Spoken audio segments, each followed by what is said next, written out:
Forget Netflix or the Super Bowl. For centuries, if you wanted the hottest ticket in town, you headed straight for the gallows. Welcome to the history of executions as entertainment. In London, it was called the Tyburn Fair. A standard hanging drew 5,000 people, but celebrity criminals? They could pull a crowd of 100,000. It was a full-day social outing. You'd grab your hanging snacks, find a good seat on a temporary viewing stand, and wait for the main event. Sometimes the stands were so poorly built they'd collapse. In New York, a stand fell and killed 2 people, literally doubling the day's death toll before things even started. Printers made a killing selling last dying speeches. These were often printed before the guy even reached the rope, full of fake moral advice they definitely didn't say. But the real stars were the ones with a sense of humor. Gallows humor isn't just a phrase, it was a survival tactic for the condemned to win over the crowd. Take George Appel in 1928. As they strapped him into the electric chair, he quipped, "Well, gentlemen, you are about to see a baked Appel, quality pun." Then there was James French. His final words to the press, "Hey, fellas, how about this for a headline tomorrow? French fries." He really missed his calling in journalism. And Thomas Grasso? He used his final breath to file a customer complaint because he got regular spaghetti instead of SpaghettiOs. Priorities, people. The crowds were picky, too. If the executioner, or Jack Ketch, botched the job, the spectators would literally riot. Professionalism mattered.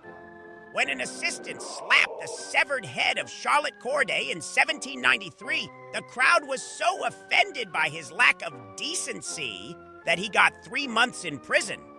Slapping was too far. Then there were the souvenirs. People believed the hand of glory, the dried hand of a hanged man, could pick locks or knock people unconscious. Ancient magic was weird. Pieces of the actual noose were sold by the inch as good luck charms. Nothing says lucky like a bit of rope used for a felony hanging, right?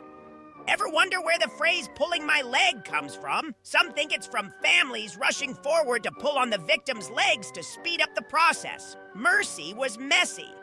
Before the long drop broke the neck instantly, hanging was just slow strangulation. It could take 20 minutes. Families did what they had to do. Famous writers like Charles Dickens hated it, not because of the death, but because the crowds were so rowdy they made the criminals look like rock stars instead of warnings. France finally quit public guillotining in 1939 after the crowd's behavior became a scandal. People were soaking up blood with handkerchiefs as souvenirs. Gross. The U.S. had its last public hanging in 1936. 20,000 people showed up for what reporters called a carnival. That was the final straw for the government. So, executions moved behind closed doors, not because we became more moral, but because the government was embarrassed that we were having too much fun. It turns out human nature is pretty dark. We love a spectacle, even when, or maybe especially when, it's a bit permanent. At least now we have reality TV.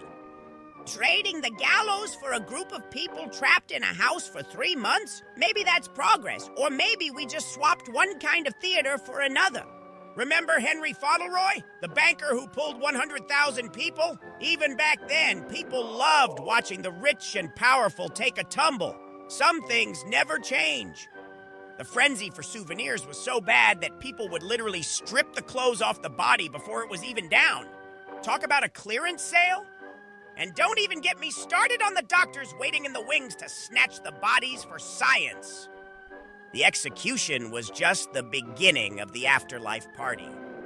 Dissection was seen as the ultimate punishment, a second execution for your soul. But for the public, it was just another ticketed event at the Anatomy Theater.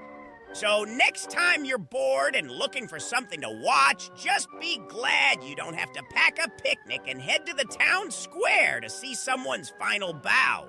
The Theater of the Gallows may be closed, but the morbid curiosity that built it, that's still very much alive and kicking. Just hopefully not literally. Stay curious, stay safe, and remember, if you're ever in the hot seat, have your puns ready. You never know who's taking notes for the morning edition. History is weird, dark, and often hilarious in the worst ways. Thanks for coming to the fair. No refunds on the gingerbread, by the way. It's stale anyway. Catch you at the next blockbuster. Hopefully it involves more popcorn and fewer ropes. Goodbye from the Tyburn Fair. Seriously, though, don't pull my leg. Or do. It's history after all. Take care.